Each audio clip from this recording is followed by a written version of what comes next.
Oke, lanjut dua kabar yang cukup gacor, bos. Jadi yang pertama kini datang dari calon jet tempur generasi 5 Indonesia, jet tempur Kaan.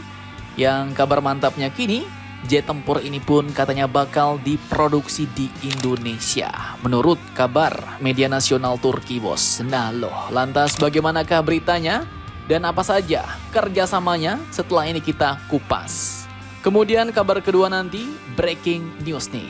Jadi kabarnya Thailand dan Kamboja kini akhirnya berhasil didamaikan di Malaysia. Dan tak main-main, juga dikatakan di balik layar katanya ada peran dari Amerika dan Tiongkok dalam mediasi itu. Nah loh, lantas bagaimanakah berita lengkapnya? Dan bagaimanakah tanggapan Indonesia soal mediasi ini? Apakah Indonesia mendukung? Penasaran beritanya? Cus! Markilas, mari kita ulas berita lengkapnya satu per satu, bosku. Oke, kabar yang pertama kita bahas sedikit soal calon jet tempur Indonesia. Jet tempur generasi 5 Kaan, bos. Nah, jadi admin kutip dari sumber resmi Turki nih. Kabarnya 48 unit jet tempur Kaan yang kemarin kontraknya diteken Indonesia di IDF 2025 Turki nanti bakal diproduksi di Indonesia, dibuat di Indonesia, bos. Nah, apa maksudnya nih? Oke, jadi dalam berita berikut awalnya dikatakan bahwa Turkish Aerospace Industries atau TAI telah menekan perjanjian bersejarah dengan Indonesia sebagai bagian dari proyek pesawat tempur nasional Kaan. Kontrak penting ini pun katanya bakal memasuk 48 unit jet tempur Kaan ke Indonesia, bos. Dan mantapnya di sini dikatakan bahwa perjanjian ini tidak hanya mencakup pengadaan pesawat, tetapi juga kerjasama produksi, rekayasa, dan berbagi teknologi yang membawa kerjasama internasional Turki di industri pertahanan ke tingkat yang baru, bos.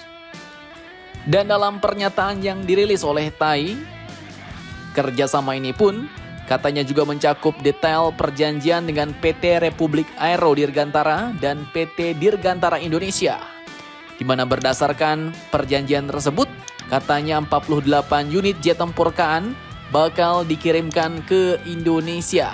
Dan kontrak ini juga mencakup elemen-elemen penting seperti produksi pesawat di Indonesia, kemudian layanan dukungan teknik, dan pertukaran teknologi canggih. Nah loh, jadi jelas ya, bos, kerjasama ini pun ternyata mencakup produksi pesawat di Indonesia. Mantap jos nih.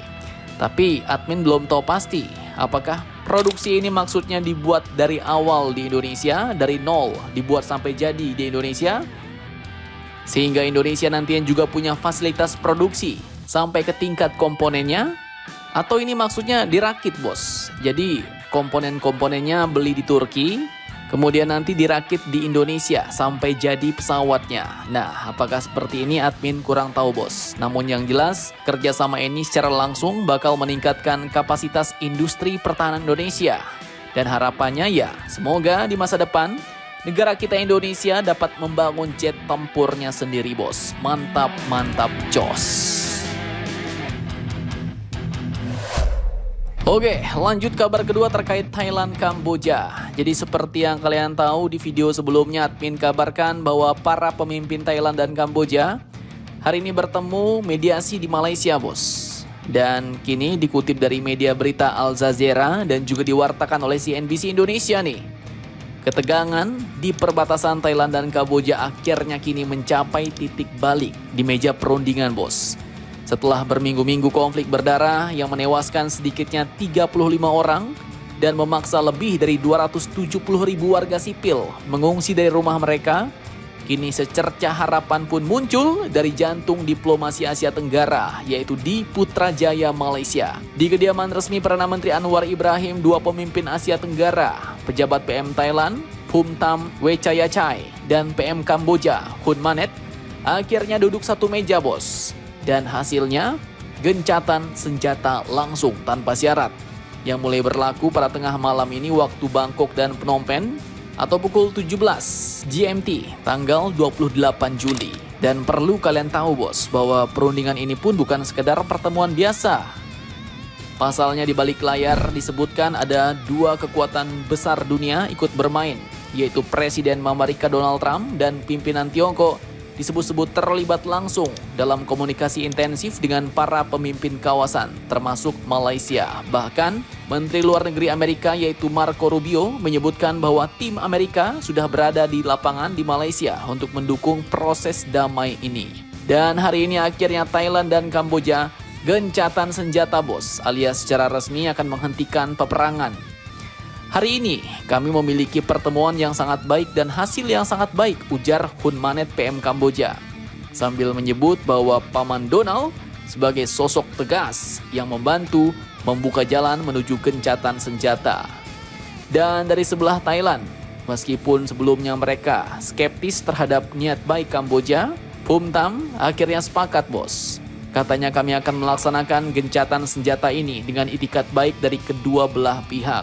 Dan peran Malaysia sebagai mediator krusial dalam konflik ini menempatkan Anwar Ibrahim sebagai tokoh kunci perdamaian regional. Ia menyebut kesepakatan ini sebagai langkah vital menuju deeskalasi dan pemulihan perdamaian. Dah, pertanyaannya, akankah gencatan senjata ini bertahan? Atau akankah konflik lama kembali menyala? Dan bagaimana tanggapan Indonesia soal perang Thailand-Kamboja dan mediasinya ini?